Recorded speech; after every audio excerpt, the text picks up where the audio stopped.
Welcome back to the other side of the story with Alade, Boluwatife. Okay, so welcome to another segment of the show. I hope you actually enjoyed what you watched, and I hope you took your time, you read it, and you understood what is happening in our society. It is not easy. I don't know how someone will say that if somebody did not eat me, it doesn't show that the person loves me. You know, like I can't comprehend. Please, someone should help me out. Like, ah, okay, okay, don't let me be dramatic right now. Okay, then is in that second segment, we'll be having our two speakers. That is number one, the ex-victim of domestic violence, which she was the abused, and we also have a legal practitioner also on board. So the thing is, it's not actually a face-to-face interview. I want you to know that because we are adhering to COVID-19 safety measures, whereby we have to do some physical distancing. So the thing is, it's a voice note. So it's going to be played. The questions were asked and the answers were provided back and forth till we ended the whole conversation. So just sit back and watch because I'll be asking you what you learned after this. We're connecting with the ex-domestic violence abused. So we're gonna have a chat now. This was our chat. So I want you to listen carefully. Okay, Miss. Welcome to the other side of the story with Alade Boluwatife. One says thank you so much for accepting to share your experience with us. And believe me, we are excited, we are delighted, everything happiness is just surrounded it and we are not taking it for granted. So, starting with the first question that is in my mind, and I know my fam will also want to know what's up, is can you please define what a domestic violence is using your experience? Thank you. For me, based on my experience, I feel like domestic violence is like, for example, not having like the basis is like trust and loyalty, communication. When there's nothing like that in relationship, I feel like there's not a solid foundation. So, in my own point of view, when there was nothing like that, there was just lack of trust, you know, there was communication, but there was lack of trust and disloyalty. So that was where all of that came from. So like you telling this person this, and having two minds that you're not saying the right thing and all. So I felt like that was where all of it started from. Okay, thank you so much for answering that question. So, as you said there was, when there is lack of trust, loyalty, and communication. But also, as regards, I actually talked about domestic violence as an physical or emotional abuse, irrespective. So, I want to ask, what were the early signs and how did you deal with it societally? Hello, Miss. Are you there? Did you get my question, or should I go over it again? On basis of that societal stuff, like I'm a very quiet person. Even my best friend, like it's very hard for me to tell them that this is what I'm going through. So I didn't have much of a problem with that. Like I was always quiet with it, and I didn't know it was even going to get that much. You understand? So it was just me and my team. And the early signs, like I said earlier, were those loyalty and stuff. And aside that, yeah, when like if the emotional one was that like loyalty, you're not trusting me. Like, how can I be in a relationship with you and you cannot trust me? Like, it's like it's often like woman doing. So, and aside that, and what was that? Yeah, and when I started seeing signs where I didn't even take that really much, but when I started seeing signs was like me trying to like get some things out from you. And when I say this, then your reaction you be like, you want to scold me like I'm a child. You understand? There was even a time when I tried to like just push him. Like I mean like some questions that were kind of annoying. So just to see his reaction, and the next thing he did was automatically, remove my hijab from my head and held my clothes to my neck, like like just tight. You understand that kind of thing? Then I was like, oh. You understand? The next thing I saw was he was breathing heavily, and maybe he came back to his senses, then he dropped the dress. I was kind of okay. What am I dealing with? Like, what am I doing? So when I tried to leave, then he starts to beg and all of that. So it was just going around my head, like, okay, am I doing the right thing? Am I doing the wrong thing? As I was there. Okay, the next question I have is, okay, after, you suffering from an emotional stuff, kind of put okay, who is this particular person? I thought he used to be this or that, and the physical one. So after all, you were able to get out of the relationship, fine. At least you rescued yourself. So my question now is, what are the post-trauma effects of domestic violence? In such a way that how were you able to identify a healthy relationship thereafter? Um, Sorry, I was busy. Yeah. Okay. Um, like it was not easy, but it was not easy at all. Cause even when we were in the relationship, there were like times where you'd be like you're cheating on me and all of that. When all of them were not true, you understand? There was even a time when he was always accusing me of sleeping around and stuff like that. And I was kind of like, what's this? So there was okay, let me just be like, so there's this guy that I'm dating, the one I'm dating now. Like he used to be like there for me, like we were very very close then. So he was always there to like rescue me, like when I'm sad, when I'm like, when something is going on, like he's always there, like he's always like offering a listening ear and all.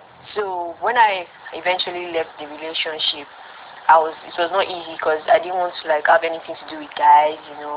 As like I was, it was just like even sometimes when the guy, even he himself, like I mean the guy that was always there for me, I also was not like happy. Like I just didn't want these guys to be around me. I just wanted to be myself. Even like other relationship afterwards, I always see all of them as wicked people. Like I just didn't want anything with them.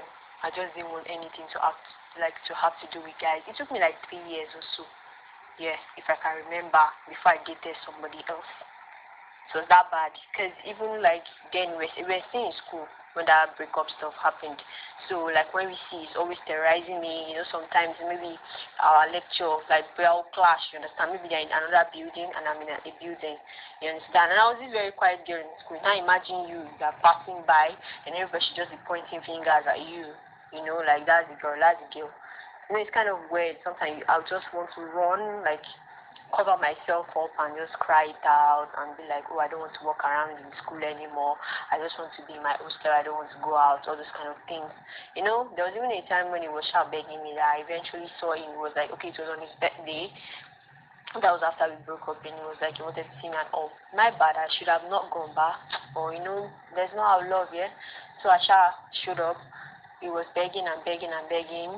And all of a sudden, it just changed again. He started asking me up. I'm like, guy, you're begging me and next thing. So I just ran to my hostel that day and I was really, really crying and crying and crying and crying. Like, I was like, what's all this? Because he was always calling me names, like names that my father and my mama no call me. Like, it was really hard for me. So, but I just had to so I had to, like, I started talking to people too. Yeah. Not like talking about what was going on. Like I started seeing like positive parts. You understand that okay, if one person is a bad person, like that does not mean everybody too can be like that kind of thing. But it was not easy. But over time, with the right people, like I said, you're going to come out of it. Okay, ma'am, thank you for sharing that important piece with us. Okay, so just like you said, we're tight and you were confused to identify a healthy relationship actually took you 3 years plus before you actually set it to be in a relationship, which is difficult. And I know even when you're finally saying, fine, I want to be in a relationship, you still have a lot of question marks all around, but just went in irrespective, hoping for the best. Okay, so one question, and okay, another thing that actually resonates with people now is actually had somebody that she said she was in it Then so far, like back and forth, her life changed completely. She became a drug addict. She take cokes, marijuana, and all that. Like her life completely changed, and some people had to die in that situation because really it's not easy coming out of it because most of those type of issues actually keep to themselves. Do you understand?